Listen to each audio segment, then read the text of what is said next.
Today we're going to answer the question, what is the World Cup?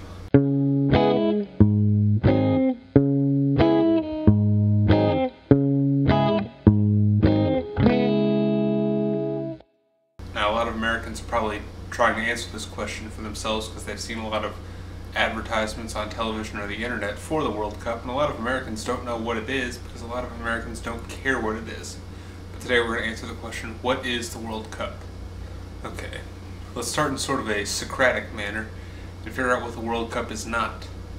First of all, the World Cup is not a protective device to protect the Earth's genitals, which in this case appear to be the Cape Horn region of South America. On a side note, when discussing Cape Horn in public, you should be very clear to enunciate, otherwise it could sound like gay porn. I was talking with some sailors and we all love Cape Horn.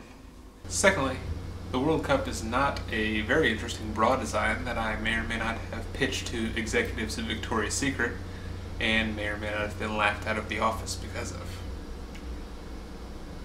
Regardless. In fact, the World Cup is a global soccer tournament. Now, as an American, you may be asking yourself, hey self, what is soccer? Well, soccer is a very interesting game. The objective is to get the ball past the goalie and into the net. Sort of like in hockey, but without the fighting. But fighting is the most exciting part of hockey. That's true. Okay, let me try to explain this better. There are 11 guys on a field that's a little bit bigger than a football field. Well, this sounds better. So there are a lot of big hits? Well, actually, slide tackling with excessive force is against the rules and will result in a penalty. Oh.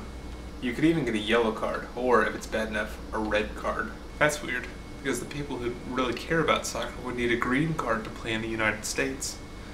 So I guess if there's no big hits, you would save time, there wouldn't be as many injury timeouts. Actually, the clock just runs during injuries and then the time is made up at the end of the game. It's typically not more than 4 or 5 minutes of injury time, though. So what if some wimp just pretends to be hurt to waste time? Actually, that can sometimes be a part of the strategy. So a sport supposedly played by real men and great athletes involves pretending to be injured? Well, it's not like other stupid sports that have steroids. Yeah, that would be a terrible thing to teach kids.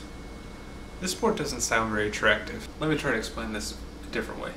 There are 11 people on the field. 10 of them have to use their feet to kick a ball. 10 people kicking balls would make a great YouTube video. So why isn't the United States very good at this sport? Well, we send our best athletes. That is, the best athletes that have chosen not to play basketball, football, or baseball. While the rest of the world sends their #1 athletes because soccer is really the only thing they have. Wow, with that many great athletes on the field and only one goalie, the score should be pretty high, right? Actually, the winning team averages just under 2 goals per match. Oh, so the goalie is typically the best player.